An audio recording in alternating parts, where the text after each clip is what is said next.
real estate deal. Now, during this episode, you'll discover the benefits of buying real estate through the Deferred Sales Trust versus a 1031 exchange. For those of you who are new to the show, my name is Sean Young, today's host, and I love all things real estate. Now, before I introduce you to our incredible guest speaker today, I want to make a request that if at any point during the show you like what you're hearing, please give us a thumbs up or subscribe to the show so that you don't miss an episode. And make sure to take a look in the description of this episode as we've packed it with thousands of dollars in free resources. Now, today, we have the privilege to learn from a man who has done over $500 million in real estate transactions. Now, prior to his career in real estate, he was a college basketball player. But all that changed when he decided to go all in to help others unlock capital gains tax freedom, not using a 1031 exchange. I would describe our next guest as someone who is relentlessly determined. I want to introduce you all to the one, the only, Brett Swarts. Brett, thanks for being a guest on today's show. Sean Young, excited to be here. Thanks for having me. Yes, sir. Yes, sir, man. This is going to be awesome. So, Brett, can you briefly give our listeners a little bit of background about yourself and, where you're from? Yes. So I grew up originally in Taxifornia, the Bay Area, Silicon Valley, Fremont, Mission, San Jose. But spent a lot of time also in Sacramento, Roseville, Rockland, Placer County, for those who might know Northern California. Grew up loving real estate, building real estate with my mom and my dad, and being in cash flow and rentals from a young age, learning how to take something from start to finish and then see the cash flow and see the appreciation, the ability to sell. And then fast forward, had a chance to go to college and study and practice some business as well as some real estate. And from there, Marcus and Millichap was the choice of kind of launching into my commercial real estate multifamily career as a broker, as an agent at the time, and learn how to do underwriting and IRRs and cash flow and really just help people solve problems when it comes to building wealth. And that was kind of the beginning of the journey into where we're at today, with how we help people get more freedom and more flexibility with their wealth when they go to exit highly appreciated businesses or other assets. Nice, nice. Highly important things when you are trying to take your business to the next level, for sure. So, Brett, before we dive into the benefits of buying, real estate through deferred sales trust versus a 1031 exchange, you contribute a lot of your success to your ability to work great with others. Why do you think this has played such a huge role in your success? Yeah, I think it's, first of all, just learning from amazing people growing up, and amazing basketball coaches, football coaches, baseball coaches, and amazing youth pastors and older cousins and brothers and had an opportunity just to learn from a lot of people. I was one of about 9 cousins that were all kind of like brothers. I was one of the younger ones. And so learned how to just work well, I guess, on teams and connect with people and try to serve at a high level. Learning my strengths at a young age and being bold and being a leader and leading and helping other people succeed. And I played basketball as a good analogy. I've always loved, scoring the bucket, but I also just as much or love more passing the ball and helping someone else to succeed and score and do really well.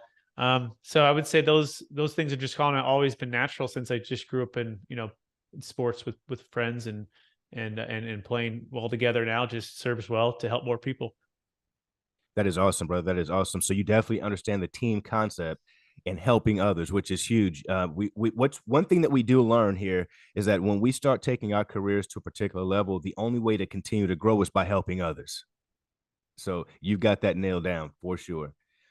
Brett, let's go ahead and dive right into the benefits of buying real estate through the deferred tax sales trust versus a 1031 exchange. But first, let's start by explaining what a DST or deferred sales trust is and the benefits. And then let's go into the 1031 exchange and exactly how to use them. Yes. Simple answer: the deferred sales trust is just a way for you to defer capital gains tax on the sale of any asset of any kind: crypto, business, real estate, commercial, primary home, stock. And instead of taking all of the proceeds at closing and paying a bunch of tax, you can defer it by putting it into a deferred sales trust and carrying paper. In other words, becoming a lender to this trust and receiving income or distributions over time, repayments over time. And therefore, that allows you to pay tax slowly over time. It's kind of like an IRA, kind of like a 401k. It's kind of like a 1031 exchange, except it's a whole lot more flexible than the traditional ways that people tend to know how to exit and defer tax. Absolutely. This is not a method or a strategy that I hear talked about a lot. That's for sure. So can you go into now like the 1031 exchange? Sure. A 1031 exchange is a way for you to defer capital gains tax and not receive proceeds at the close of an investment real estate property.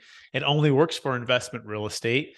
And the key here is you have to sell and you have to move the funds to a qualified intermediary, which holds the funds for a period of time, typically 45 to 180 days, until you find another property to buy with those proceeds. And it's a great way for you to grow wealth and defer capital gains tax and depreciation recapture. It also can help you maintain what's called the stepped up basis, which is a great way to pass your assets to your children or heirs capital gains tax free, and that they can sell at a brand new basis. And so those are great if you can find the property and the deals make sense. And I love 1031 exchanges, done a lot of those with clients over the years. But one of the downsides is sometimes you're in the shotgun wedding, Sean, where you're basically buying a property that you wouldn't want to buy. In other words, interest rates are influxed, above cap rates, where you're Mhm. having to borrow more than the cap rate, which is what we're seeing right now. And it's part of what we saw in the 2008 crash, before the crash, in Mhm. 07, 08, where people were overpaying for properties and they were getting hammered and, wiped out. That's part of why I Yeah. started where we're at today, is because people wanted more freedom and flexibility, not to have to let the tax tail wag the investment dog. And let alone the 1031 exchange doesn't work for primary homes, cryptocurrency, business sales.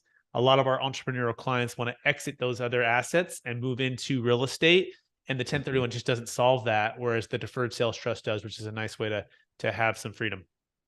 So with the 1031 exchange, can you go in go in a little deeper on what the buying criteria is? Like, okay, so if I sold a property for 500K, what could you explain to me what the next property pricing Yep. point would have to be? It's always equal or greater value, and you have to Mhm. also replace equal or greater debt. So if I sold a property for 500,000 and I had 100,000 of debt, as long Mhm. as you buy the next property for 500,000 and take on at least 100,000 of debt, you should be in 100% tax deferral state. Got it. Got it. Thank you so much. I know a lot of our listeners out there are needing to hear that information because they hear these words or terms thrown around a lot, but there's not a lot of explanation given to them. So thank you so much for breaking that down. Now, guys, if at any point during the show you like what you're hearing, make sure you give us a thumbs up or subscribe to the show so that you never miss an episode. It's your engagement that drives us to keep this doing for the community for free. So, Brett, what does your organization look like today? Like, what do you guys, how do you run your business? Yeah, there's really four quadrants to every single business, and we really focus on these areas and having experts in each part. So the first part is the attract, the second part Mm-hmm. is the convert, the next part is the deliver, and the last part is the collect. Okay, and as soon as you can start to break down and have experts in each area, that helps you to provide a higher level of what we call delivering wow for clients, customers. And so, for example, part of what my primary role here at Capital Gains Tax, which is as the founder and CEO, is to be the attract, right? The create the content, to educate, to speak at conferences, to be on podcasts like this, to have the YouTube channel, to write. We have a new book that's coming out here with Kevin Harrington from Shark Tank, and this is all about the front end and really bringing people in, getting their attention, and piquing their curiosity and opening up their minds to what's actually possible, a vision for their wealth plan when they're exiting. The next Mm-hmm. part has to do with convert, and this has to do with actually diving into the details. And this is where my business partner is in law firm that does the tax, is a tax attorney, where we're going to take the x-ray of the entire deal, of your particular deal, and find out if the deferred sales trust, or maybe a 1031 exchange, or a Delaware statutory trust, or an opportunity zone, or a donor advised fund. There might be a few other solutions that might be better fit for you, but we're going to basically dissect along with the tax attorney really in the detail to find Mm-hmm. out which one's the best fit for you. It's part of the conversion. Conversion is not so much sales as it is just seeing if it's the right fit for what you're trying to do, right? Where you're trying to go. Everyone has a B, where they're trying to be, and A is where they're at. And we want to try to connect those two to see if we're the right fit for you and you're the right fit for us. And the last one is just deliver, actually executing on the plan, executing not only the tax deferral plan, but Mm-hmm. executing on the actual investment itself post close, where the investments can go. With the deferred sales trust, you can go into investment real estate, businesses, cryptocurrency, stocks. You can dollar cost average. You can be patient. There's no timing restriction, which is really nice. So it's a whole part of delivering. And this is part of the team aspect, right? We're Hmm. working with a financial advisor, right? We're working with commercial real estate operators and syndicators. Or we're working with, brokers, and we're working to make sure that this money, actually starts to work and move. And the last one has to do with collect. We got to get paid, right? So we're going to go ask and make sure we have everything clearly laid out to be able to get paid. So we have team members in each part of these areas, in these zones, and that always means you're constantly building systems and processes and improving these every single day, so that you can deliver the wow for the client, and you can make sure that you're executing on a high level. Nice, nice. So let me ask you this: is your service something that when should someone reach out to you? At what stage is it? Does it make sense for someone in their real estate career to start to consider all these factors? Yeah, the answer is before you sell an asset, right? And in fact, ideally before you list an asset. So we're brokers as well, and so Hmm. we help people buy and sell real estate all across the country. Luxury real estate, multifamily brokerage are our main two. And so as a part of that, you got to make sure that you're working with a team that can help you execute this tax deferral plan, which means you need to set it up prior to the escrow closing for sure, and also prior to the buyer removing all contingencies. Unless you're in a 1031 exchange and you're working with us, we have a 1031 rescue plan where you work with us and our strategic alliance, who's a qualified intermediary, to give you all the options for your 1031. And so the key is pre-plan your exit, have a Hmm. mindset of tax flow versus just cash flow. Most of us, before we know about other strategies, especially if we're only used to the 1031 exchange, we're simply just thinking cash flow, and you really got to plan your exit plan and look at your options. This is part of why we also work on a no cost, no obligation basis. We give people the chance to just look at everything. And if they don't use the DST, no problem. They don't pay us on the DST. If they end up using the 1031, excellent. We'll give you a high five for finding that deal. But you want to pre plan your exit so that you're not working with an escrow agent, a qualified intermediary, or a real estate agent. You either don't know about the deferred sales trust, or worse, they don't want you to know, right? Because they want to keep you in this 1031 race where they get paid. And I get it. Like, I'm a broker. I love getting paid on 1031s and doing in commission deals, but I hate it when it doesn't serve my client at the high level. It doesn't give them what they truly want, which we like to say there's about 10 freedoms that the deferred sales trust can give you, typically that no other strategy can give you. At least they can give you a couple of those, but not all 10. And when you understand that, it unlocks this transformation for you. So it starts with having a tax flow mindset. It starts with understanding your timeline for your deal, and then it moves into the execution with the best team to help you actually achieve what you're trying to do. Nice, nice. Do you know those 10 freedoms off the top of your head? Like, do you have those that Yeah, we could share with our audience? yeah. We can start with number one. It's a 1031 exchange freedom. You never feel trapped by the 1031 and a seller who will not negotiate with you because they feel like they have you right where they want you. You're going to pay millions of tax, and they're not going to negotiate a single thing, even though the deal has a lot of hair on the deal, right? So number one would be 1031 exchange freedom. Number two would be estate tax freedom. We can eliminate the estate tax 40% without giving away to charity, buying life insurance, or having a bunch of 50 kids to try to gift it all away. The next one would be just your time freedom, right? So we have Mhm. business owners who are selling their businesses, and their time and their energy is so tied up in that business, yet they have huge amount of capital gains tax. We did a $2.6 million deal for a client named Shay. He shared his whole story on YouTube with me, and he said, Brett, I didn't have the time and energy freedom that I wanted with my business, and leads into the next one. You want partnership freedom. The 1031 exchange doesn't allow you typically to get out of partnerships, and so with this, we are able to get out of partnerships, which leads into the next one, which is entrepreneurial freedom. Some clients, just like Shay, want the ability to start a new business venture without having to take on a bunch of debt or venture capital or get other private equity to come in. He Mhm. used the trust to partner with him to be able to have entrepreneurial freedom on his new business. What was his new business? Well, it was one of our favorite. It was multifamily investing, and it was ground up development in Tennessee. So he's able to use the capital that was tax deferred to fund the business project, right?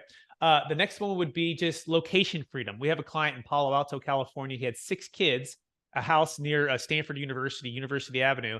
He's selling for $8 million. He's like, Brett, my kids are all gone. I have this huge house and it doesn't qualify for a 1031. I have all this debt. I also don't even want to try to move out and do an exchange because I take on a bunch of debt. Because I want Mhm. to be debt free and I want my location freedom to happen. And so Mhm. these are two more for your freedoms, right? So he's able to sell defer all of the capital gains tax, pay off all of his debt, and then achieve a new location, which was Nevada, which a lot of people do in California these days. They're moving out to new states that are more tax friendly, right? And so you Mhm. have debt freedom there, you have location freedom, you have 1031 freedom, and then also it's part of his retirement freedom, right? He's moving from being like an active, he was one of the number one realtors in Palo Alto for like 25 years, selling about $100 million a year. He moved from that to, oh my gosh, I can get out of this and not have to be so strapped by my house. That's really become a burden now because of the debt and because of the tax I have to pay Mhm. if I sell. I think that's probably like 8 or 9. I would say the next one would Yep. be the ability to get a new depreciation schedule. Okay, so one of the number one reasons to own real estate, Sean, as a reminder for you and for others, is for the depreciation to offset the cash flow. We call this tax flow, right? You want to focus on increasing your tax flow, your depreciation, your ability to get loss with your cash flow so they can wipe out in a certain year. Well, guess what? You own multifamily for 27 and a half years, you're looking at a no depreciation schedule, zero. If you do a 1031, that old depreciation schedule travels with you, which is bad. So you want a new depreciation schedule? Guess what? You can, instead of buying that property in a 1031, you can stop in the deferred sales trust, partner with Mhm. the trust, and buy that same property you would have bought. But guess what? You get a brand new depreciation schedule. Now you get up to about 80% of it the way we structure it. But Mhm. this is really powerful because then your cash flow can come in and it can be offset with this tax flow depreciation that's built up. So I don't know how many that is. Is that 9 or 10? Or maybe that's Yeah, I mean, man, you've rattled off some great benefits for sure. 10 great freedoms. I'm for sure you gave us 10 there. okay. Okay, Sounds cool. like you could have kept giving us more, which is awesome. That's phenomenal. This is great stuff, guys. I know a lot of folks out here are wanting to get into real estate, or they're just wanting to, be an entrepreneur. And if you guys are wanting again to protect your assets, protect your money, keep more of it than you're giving to the government. Brett's the guy. It sounds like for sure he knows what he's doing. He's got a book back there, like he said, that he's going to be releasing extremely soon, called "Building a Capital Gains Tax Exit Plan." And guys, make sure you check that out. I'm sure it'll be available at all book outlets where books are available. And Brett, when is that book going to be released? Yeah, we're about 21 days out. We're literally on the final. In fact, this cover you'll see like it says not for resale because this is still the draft one. You know, it'll have my full Mhm. face here. Will be all crossed out. But this is the final. I'm making literally the final edits right now. We're sending it out. But yeah, it's a nice book. Kevin Harrington from Shark Tank's in the book. We have some other multifamily syndicators, financial advisors, and it's really all about unlocking your ideal wealth plan when selling assets of any kind for Mhm. yourself or for your clients. And so you're going to want to pick it up because it's going to equip you to help you create and preserve more wealth and or help your clients to create and preserve more wealth, which can help you to grow your business. 100%, man. I love it. I'll definitely be grabbing a copy as soon as it's available. And I'll make sure that we put a link in the description of this video as well. So when it does become available, our audience can grab that also. So let me ask you, Brett, what do you think your life would be like if you never found real estate and you were still playing basketball? Oh man, if I was still playing basketball, that means I was getting paid because I have Indeed, five right? kids You and might be in the NBA or something. yeah, we're playing overseas or something, right? So Yeah, and making stuff. So I mean, it's a great question, right? So I'm married now. Been hmm. married for years, 13 years in a row, and working on Congrats. 14. Our oldest is 12. Our youngest is 4. We have 5 children, and we split time between Taxifornia about 49% of the time and St. Augustine, Florida. We homeschool our kids, and we're very intentional about family and time together. We're trying to spend 1,000 days in 100 different locations with our kids before they're 18. And so I think my life would be a lot different in that perhaps I would, be doing something. I mean, I don't know that I could have really kept playing basketball. So at a certain point, I'd have to go get a real job. But I think the real job would have been more of the W-2. And by the way, Hmm. between my journey of Marcus and Millichap to where I'm at now, I had the W-2s. I had the sales jobs. I had to go Cheesecake Factory nights and weekends in 80 hours a week working at Marcus and Millichap, negotiating with banks, and then, keeping the lights on with our new baby at home, living with my brother in a small condo. So I say the success now, but before it was literally zero and debt and challenge and like, having my wife, believe in our entrepreneurial journey here. And then doing not even side hustles, like side careers where I'm cold calling people on my way to a medical hospital because I'm selling medical equipment, right? Hmm. And I'm doing both gigs. And at one point, my commissions are out exceeding what I'm making here. And it's just like it all kind of came back after the '08. It took about 4 years to really come back from my clients in '08 to about 2012 to start to pick up again. These are all the things that I would say, who knows what the journey would be. I'm just grateful that I went through some of the challenges and we're on the other side. And I think these challenges are really the opportunity to help people, because without going through that pain and that struggle and seeing the, really the blood in the streets in Sacramento for people who bought and sold high Hmm. and didn't even sell high, just paid a bunch of tax or got hammered, I wouldn't be able to help the people now that we help to get out of all of the challenges that 1031 just doesn't provide. So, yeah, it's a good question. I don't know. I guess I'd have to think about it more, but that's the best answer I have for right now. Man, that is a great question, and that is huge that you point out the tough times. It's always great to say, "Hey guys, we're succeeding right now. We're doing awesome." But what did it take to get here? What kind of challenges did you go through? Did you have a job? Were you multitasking or trying to juggle between jobs and like you say, as you're driving, you're calling, folks back. You're cold calling. So, man, that's what it takes to make it happen. Determination, like an attitude that nothing is going to stop you, no matter what. You're going to make this happen, and that's exactly what you did. And also, you've mentioned Taxifornia. I love it, man. I've never heard that phrase before, but it makes total sense. So I love it. I love it. I'll be using that a lot more often. Excellent. Yeah, no, it is. So, We love the state of California for a lot of things, but man, some things are just broken over there, and it's unfortunate to see where it's gone. But we'll definitely be back for the summers to be visiting and hanging out with family. And we still do a lot of business there. Our headquarters is still there, and we'll still help a lot of people there. That's our number one state that we help people. So but it's good to be on the East Coast and a new vibe and a new time zone. indeed, indeed. Nice, nice. Well, Brett, let me ask you, man. Is there anything that what is your biggest why? Like, what are you doing this for? Yeah, so I think it's two things. Number one is my faith. So I believe we've all Mhm. been given certain gifts, and I've been given certain gifts to be a blessing and help to others. And my responsibility is to maximize the potential of those gifts and then try to make as big of an impact as many people's lives as I can. On top of that, Mhm. I think it's part of the biggest one of the biggest crises in America. I feel called to try to help with, and that is with the U.S. debt crisis and the U.S. housing crisis. And this is going to sound um, maybe like, wow, that's really big, Brett. You want to tackle that? And I really do. And it's through working with some of the best in the country that are already doing this. But there's a stat here that is just so staggering to think about, Sean. And I want to give it to you and your listeners right now. And this is according to the American Bankers Association. It was first estimated to be $25 trillion of assets that's going to pass from the baby boomers to the next generation in the next 20 years. And then it was Mhm. 32 trillion, let's say a couple of years ago. And now, as of last week, according to Marcus Amilachap, John Chang, who gave a speech at Best Ever Conference in Utah, he said it's going to be about Mhm. $84 trillion. Okay, $84 trillion is going to pass from basically the baby boomers to the millennials by about 2045. And this is known as the Wow. largest wealth transfer in the history of the planet. Okay. Wow. And there's about 77 million baby boomers in the US alone. And every day, about 10,000 of them are turning 65.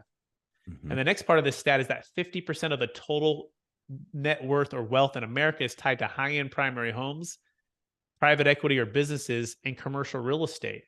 And these are all highly appreciated assets that are going to be transferring in either two ways. Number one, in a not tax efficient, not tax deferred way, not eliminating the estate tax, which Mhm. is really, if you think about it, if 84 trillion were to go to the government tomorrow, guess how much freedoms we would have.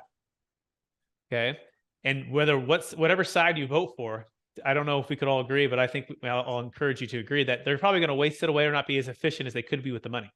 Right now, the Indeed. freedom we're fighting for is this 84 trillion to stay in the hands of the entrepreneurs, stay in the hands of the job creators, stay in the hands of the family. So what? So you Mhm. can help more people and you can create more jobs. And that's ultimately going to lead to the growth of commerce, which ultimately is going to create more jobs, which is going to create more tax revenue, which is going to help to pay off the debt, right? So Mhm. we can't tax our way out of paying off 32 trillion of debt. But if this 84 trillion can be in a very efficient way, in a way that's going to create more jobs, create more housing for people. One of my favorite things is for the money to go into the trust to turn around and to build multifamily housing, workforce housing that's going to provide safe housing for people. Growing up, I lived in the Bay Area, but my parents were divorced when I was a young age. I went from being like a lot of wealth. I mean, Harleys, boats, Corvettes, awesome house, to no wealth because guess what? My dad didn't pay Child support. He just decided not to do it. Okay. So I would live 90% with my mom, barely, with no car except for my grandma's car, and a small house, which was fine. The Lord always provided for us. But on the other side, I would go back and hang out with my dad, and we would do all the cool, fun stuff, and we'd work really hard. And he taught me a lot of really great stuff: how to be an entrepreneur, how to work really hard. I love my dad. So, I mean, there's all kinds of challenges with that. So there's no judgment there. It's just so that it's just the reality. So I grew up with both sides of saying, like, no wealth and like struggling for housing and for groceries, and then go to my dad's house and be like, wow, where's all the money? Like, why aren't you paying the money to the child support? So I saw both sides. I said, I never want to feel that tension with finances for my family. In fact, I want to be the opposite and always try to have a lot of margin. So that's helped to drive me. And this has led into multifamily housing, right? Taxifornia, one of the biggest challenges is housing. And so, in fact, there's a stat that says the average renter is paying more than 50% of their income in rent, which creates this not a lot of margin for error, for healthcare, for food, for education. Groceries, yeah. And so when you start to connect these dots and say, oh, man, how do we create affordable housing? Well, we got to get the capital out of, it could be out of crypto, it could be out of business, it could be out of primary homes, it could be out of other commercial real estate, that we can defer this tax and get this wealth machine to be able to build these houses, right? In an efficient, affordable way. So this is our calling. This is where we're at. And so that's number one right there. Number two would just be my family, my wife, my children. I want to try to leave a legacy that's going to impact them for generations, and I want to instill in them the qualities that the Lord's given to them, and the Lord's given to me to impart to them, so that they can continue the legacy of making an impact in this world.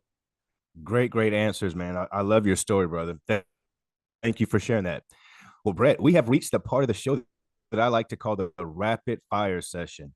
This is where I ask you a question and you just give me the first thing that comes to mind. Let's go. So first question is, on a scale of 1 to 10, how strict were your parents? How strict were my parents? Yes. Okay, my parents. On a scale, my mom, I would say, was about a 7. My dad, I would say about a 2. Okay. Okay. Get up early or stay up late? Me now, get up early. Okay. How many hours of sleep do you get? A good 8 to 9. Okay. Favorite or last book read? Never Split the Difference, Chris Voss. But more than that, the master class that you can download and look at and watch. Now, don't just read or look at the book. Literally get his master class, which is incredible. Great tip. If you could be any superhero, who would it be? Oh, the superhero I would be. It's like Batman, man. He's just so cool, man. Batman's the man. Batman's super popular on our show. Something that everyone should do less of. Let the noise of the world, fill your mind and your heart with things that are not going to suit what your superpower is or what you're called to do. Something that everyone should do more of. Drink more water with electrolytes. Like, I just pound water with electrolytes, and I literally walk around, like, especially at some of these real estate conferences or when I'm traveling, and I just always have water, and I'm just, taking it down. I'm like, how do these people not drinking water? I go, there's got to be 90% of these people are all dehydrated. There's no way. So just drink more water with electrolytes is key. Not like the sweeteners and all that stuff. Just regular electrolytes. That'll help you stay more hydrated. Nice. Great point. Great tip. AI technology, scary or the way of the future? It's the way of the future. It's also scary. You got to make sure that you're using it responsibly. Nice. If you had one wish, Brett, what would it be? I mean, end world hunger, end disease, and all divorce. All the majors, right? Peace for the world. So, I don't know. One of those 5. You got a great heart, Brett. You got a great heart. Well, Brett, we have reached the end of the show. What final thoughts would you like to share with our listeners out there before we wrap things up? Yeah, just take action right now. Take this inspiration, take this knowledge, and take some action. Go to capitalgainstaxlers.com, download our free ebook. Check out our expert tax secrets for coaching program if you want to level up as a business professional. But really, focus on what you are trying to achieve, whether that be for your own wealth or for your client's wealth, right? And then build the team, build the strategy around that. And so hire the who, don't be the how, and then just go and unlock the freedom that you really desire. And I think that if you do those things, you're going to take some action here. You're going to be glad that you did. And we're here to help, happy to help in any way we can. Check out our YouTube channel, download check out the playlist. We got a ton of playlists of 1031 exchange versus the Deferred Sales Trust, and Delaware statutory choice versus the Deferred Sales Trust. Just take it in. We're here to help you out. We'd love the opportunity to work with you as a business strategic alliance and or as a client to help you grow your wealth. Awesome. Awesome. So how can our audience reach you? Are you going to give us the links in the description, or can you just shoot out the name of your YouTube channel as well so that we can? It's all capital gains tax solutions. So all capital gains tax solutions for the YouTube channel. It's capitalgainstaxsolutions.com. That's what the logo looks like right there. So just search that, and experttaxsecrets.com if you're interested in it as a business professional to be basically certified and to become a capital gains tax solutions partner with us, strategic alliance. So folks, go out there, get a hold of Brett and his team, allow them to help you grow your wealth and maintain more of it. So Brett, I want to thank you so much for coming on the show and sharing so much valuable information with our audience. Thank you so much, brother. It's been a pleasure, Sean. Thanks for having me. Yes, sir. And to our audience, you all have made it to the end of the show. So give yourselves a pat on the back, because most people never finish what they start, and you just did. Now, if you got any value out of today's show, please share it with a friend or on your Facebook page. Like the video, subscribe to our channel, and send us topics that you want to learn more about. So until the next episode, you can catch me on any one of my social media platforms. I'll see you guys on the other side. Thanks, Brett.